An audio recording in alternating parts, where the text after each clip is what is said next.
तो गाइस, स्वागत है आपका अपने YouTube channel learn with Aarti ma'am में। जैसा कि आपको पता है कि हम ह्यूमन हेल्थ एंड साइंस के अंतर्गत थर्ड चैप्टर पढ़ रहे थे। उसके अंतर्गत हमने ब्लड कंपोजिशंस अच्छे से पढ़ा था, फिर रक्त कैसे जमता है उसकी प्रक्रिया अच्छे से हमने पढ़ी थी। आज हम उसी के अंतर्गत हृदय की संरचना एवं कार्य पढ़ेंगे, जो कि बहुत ही ज़्यादा इम्पॉर्टेंट है। ठीक है, और आप अच्छे से इसके नोट्स भी बनाते चलिएगा। ये साइंस की दृष्टि से भी काफ़ी ज़्यादा इम्पॉर्टेंट है। आप अगर साइंस भी पढ़ते हैं तो आप हृदय के बारे में और रक्त के बारे में, सब बारे में भी अच्छे से जानकारी होनी चाहिए। तो इस साइंस की दृष्टि से भी इम्पॉर्टेंट है, इसीलिए इसका नाम ही है ह्यूमन हेल्थ या साइंस आप कह सकते हैं इसके बारे में। ठीक है, तो स्टार्ट करते हैं आज का वीडियो। हृदय की संरचना एवं कार्य। हृदय के चारों ओर एक मोटी जो होती है ऊतक से निर्मित परत रहती है, जो 3 परतों से बनी होती है। इसमें पूछा जा सकता है कि हृदय की संरचना कितने परतों से बनी होती है, तो आपको याद रखना है कि 3 परतों से बनी होती है। ठीक है, ये 3 परतों से बनी होती है। तीनों परतों के बारे में इतना ज़्यादा इंपॉर्टेंट नहीं है आपके बारे में, फिर भी आप एक बेसिक नॉलेज के हिसाब से आप थोड़ा थोड़ा मतलब इसके बारे में जान लीजिए कि क्या क्या होता है।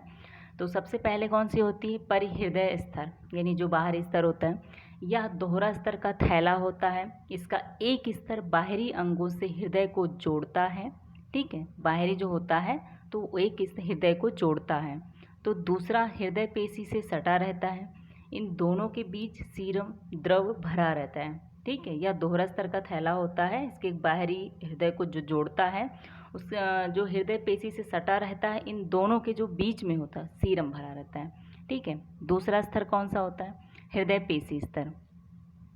इसमें विशेष प्रकार के तंतु जो अनैच्छिक पेशी वर्ग के होते हैं, जिनके फैलने से हृदय की कक्षों की क्षमता बढ़ जाती व संकुचन से घट जाती है। ठीक है, ये अनैच्छिक पेशी वर्ग के होते हैं, जिसके अंतर्गत मतलब कक्षों की जो क्षमता होती है वो बढ़ जाती है, और जो संकुचन होते हैं संकुचन से घट जाती होती है। दाएं भाग बाएं भाग में कोई संबंध नहीं होता। यह एक दीवार सेप्टम द्वारा विभाजित होते हैं। ये याद रखिएगा कि दायां भाग बाएं भाग संबंध नहीं होता, लेकिन यह एक दीवार किसके द्वारा विभाजित होता है? सेप्टम के द्वारा।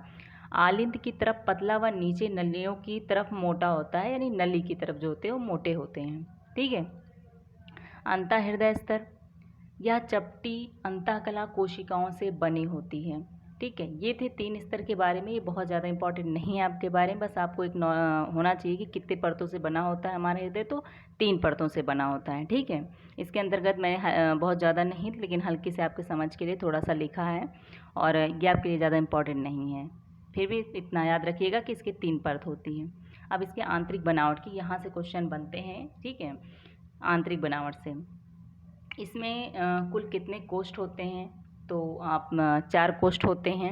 कौन कौन से होते हैं? दायां आलिंद, दायां निलय, बायां आलिंद, बायां निलय। ये क्वेश्चन पूछा जाता है कि कितने कोष्ठ होते हैं, तो आपको याद रखना है 4 कोष्ठ होते हैं।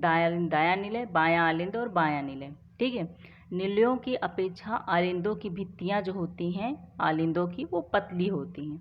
ठीक है, दोनों निलय वितरण पंप की तरह काम करते हैं तथा रक्त को बाहर भेजते हैं। जो दोनों निलय होते हैं वो वितरण पंप की तरह काम करते हैं और रक्त को बाहर भेजते हैं। देखिए, ये क्वेश्चन मैंने अलग से लिखा है इसमें, क्योंकि ये क्वेश्चन बहुत ज़्यादा आए भी थे कि मतलब कौन कहाँ पे सबसे पहले रक्त अशुद्ध रक्त आता है। ठीक है, तो दायां आलिंद में अशुद्ध रक्त पहले आता है। कहाँ पर आता है? दाएं आलिंद में। ये अपने दिमाग में ज़रूर रखिएगा कि सबसे पहले अशुद्ध रक्त कहाँ पर आता है, तो वो दाएं आलिंद में आता है।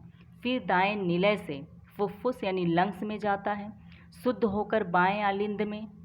शुद्ध जब हो जाता है तो फिर वो बाएं आलिंद में जाता है, फिर बाएं निलय में जाता है। ठीक है, ये प्रोसेस अपने दिमाग में ज़रूर रखिएगा कि पहले दाएं आलिंद में आता है, फिर दाएं निलय में जाता है, दाएं निलय से जो फुफ्फुस में जाता है, वहाँ से जब शुद्ध होकर आता है तो बाएं आलिंद में, फिर बाएं निलय में जाता है। ठीक है, ये पूरी 2 लाइन की, ये बहुत ही ज़्यादा इंपॉर्टेंट है। इसको आप अच्छे से अपने दिमाग में रखिए, कहाँ पे पहले आता है, उसके बाद लंग्स के बाद कहाँ जाता है।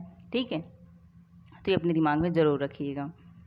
और ये भी थोड़ा सा इम्पॉर्टेंट है। एक स्वस्थ व्यक्ति के जो हृदय का भार लगभग होता है वो 300 ग्राम होता है। लंबाई कितनी होती है इसकी? 13 सेंटीमीटर, चौड़ाई 9 सेंटीमीटर होती है। ठीक है, भार कितना होता है? 300 ग्राम होता है। और हृदय में रक्त एक ही दिशा में प्रवाहित होता है। अगर ऐसे पूछा जाता है कितने दिशाओं में या कहाँ प्रवाहित होता है, तो एक ही दिशा में इसका ये एक ही दिशा में प्रवाहित होता है। हृदय स्पंदन एवं उसकी मात्रा, 1 मिनट में धमनी में उतने ही स्पंदन होते हैं जितने कि हृदय में होते हैं। ठीक है, धमनियों में उतने ही, मतलब कहीं भी आप देखिएगा कि आप हाथ की नब्ज़ पकड़े या जहाँ भी मतलब होता है स्पंदन, तो वो हृदय से कनेक्ट होता है कि मतलब हृदय में जितनी बार पंप होता है तो उतनी ही बार वहाँ पे भी होता है। ठीक है, इसलिए कहा जाता है कि 1 मिनट में 72 बार होना चाहिए कम से कम, तो इसलिए कहा जाता है। और स्वस्थ मनुष्य में हृदय स्पंदन दर जो होता है वो 70 से 80 प्रति मिनट होना चाहिए। ये स्वस्थ मनुष्य का माना जाता है कि अच्छा होता है, 70 से 80 प्रति मिनट होता है। और वृद्धजनों में क्या होता है कि कम हो जाता है, 60 प्रति मिनट हो जाता है इनका। नवजात शिशुओं में सबसे ज़्यादा होता है, 130 से 140 प्रति मिनट होता है इनका, बहुत ज़्यादा होता है इनका।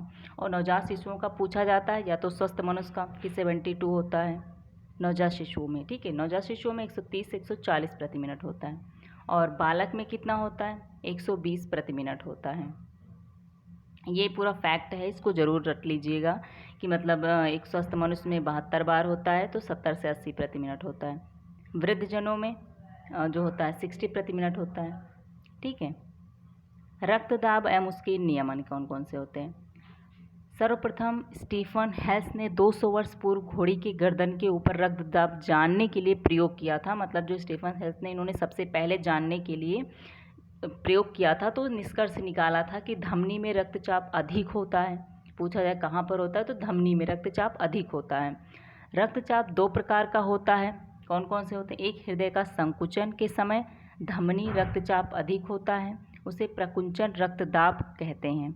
ठीक है, हृदय के संकुचन के समय धमनी में रक्तचाप अधिक होता है, जब संकुचन होता है तो धमनी में रक्तचाप अधिक हो जाता है, उसे प्रकुंचन रक्तदाब कहते हैं। ठीक, एक स्वस्थ मनुष्य में प्रकुंचन रुधिर तथा अनुशिथिलन रुधिर दाब 55 से 80 मिलीमीटर पारे के दाब के बराबर होता है। ठीक है, 55 से 80 होता है।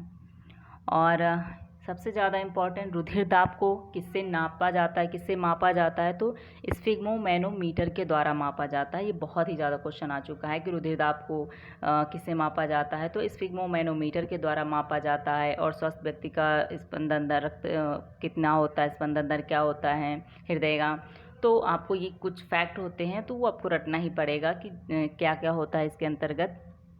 ठीक है, कौन कौन से क्या है इसके अंतर्गत, और इसका मापा किससे जाता है, तो ये बहुत ही ज़्यादा इम्पॉर्टेंट है, इतना आपको ही रटना ही पड़ेगा। ठीक है, आगे देखते हैं। जब प्रकुंचन रुधिर दाब सामान्य से अधिक हो जाता है, जब प्रकुंचन जो रुधिर दाब होता है हमारा वो सामान्य से अधिक हो जाता है, यानी 100 से 140 मिलीमीटर हो जाता है,